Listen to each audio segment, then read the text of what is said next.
to shave my head. I just saw Hamell on trial at Arlene's Grocery in New York City, and I thought that you were going to come off stage and be doing that, but you're not. You're very calm and cool and collected. Oh yeah. But you have so much energy on stage. Yeah. How do you rehearse? I mean, when you write these songs, do you write them quietly, and then when you get up there, you just plug in, and whatever happened, the energy just... Yeah, I play a lot. I probably played... I did 190 gigs last year. And... That's a lot of driving. Last week, I did 6 gigs, but it was 4,500 miles. So, which I did myself and drove in 6 days. So you went alone? Yeah, I always go alone. Oh, my gosh. I'm a loner. So, but I mean, the songs are a lot, you know, I'm always writing. I write in the car even while I drive. They're very autobiographical. A lot of them are. Yeah. A lot of them are. Or if they're not. A lot of info in those songs. Yeah, thanks. I guess. They're wordy. Yeah. But I can hear you because you play alone on stage without a drummer, even though the listener can, I can imagine.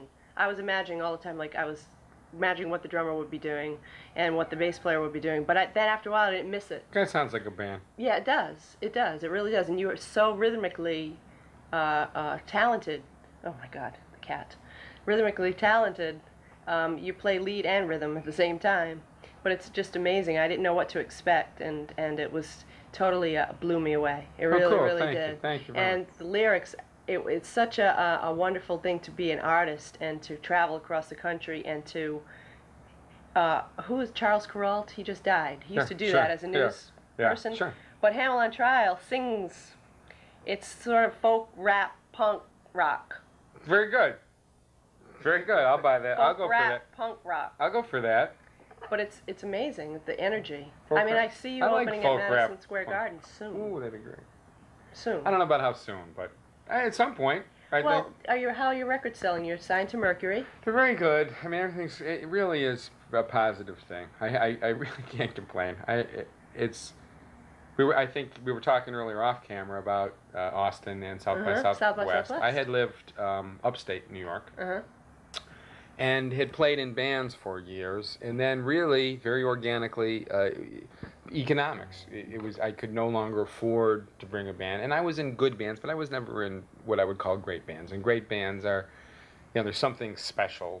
You know, it's great. It's almost synergetic. It's greater than the sum of its parts. You're going, they're not playing that much, but there's something big there, you know.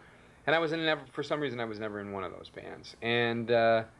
I started to write tunes, thinking probably I would get another band together. I was living in Syracuse, New York. A friend that used to come out and photograph all the bands was dying of cancer. A friend of mine, Greg Spencer, who owns a label called Videowave Records, put together a benefit for this person. All the musicians were there, and as a joke, I said, I'll be Hamell on Trial. I'll go solo, first time ever without a band.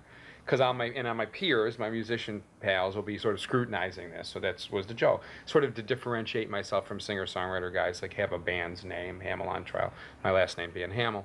And I got offered an independent.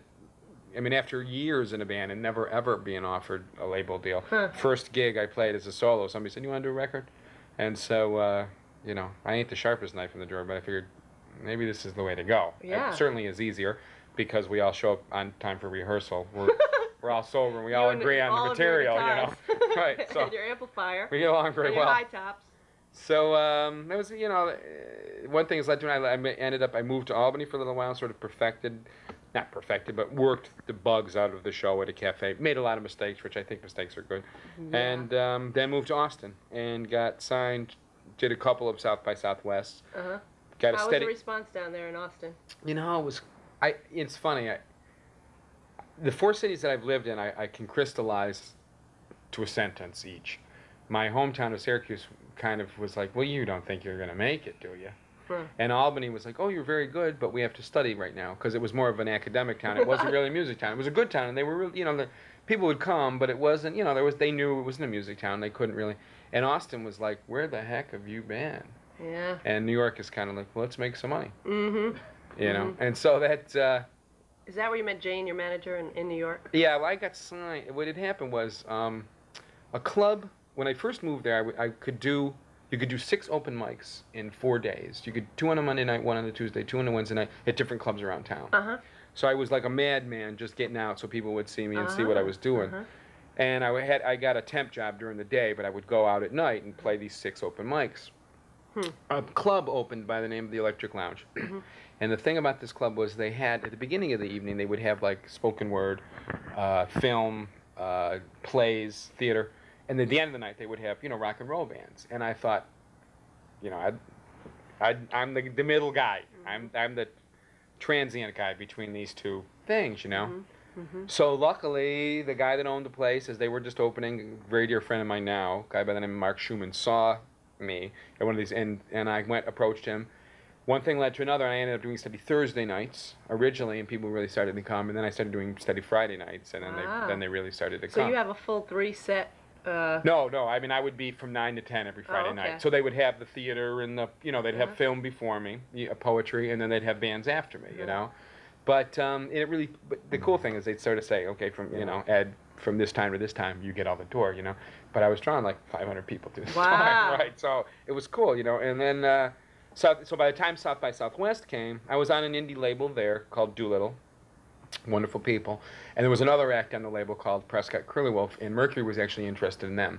And the regional rep in Austin told my A&R guy, Peter Lubin, you ought to go before, it was at South by Southwest, and see this guy Hamell on trial. He's getting a little buzz around town, and Rolling Stone was out that night and wrote a little thing about me. How exciting. And so, yeah, it was. Especially after kicking around as long as I had, you know. I never would have predicted it. And I would have stayed, you know, I loved Austin, and I still love Austin. And I would have stayed there because the cool thing about Austin is you can be older, and maybe your dreams don't come true exactly the way you want it to, but you can play your own sort of idiosyncratic music. Austin's and people very cool. they will come out and support you, and you can maintain your dignity, There's which all is an interesting concept conventions in the music business.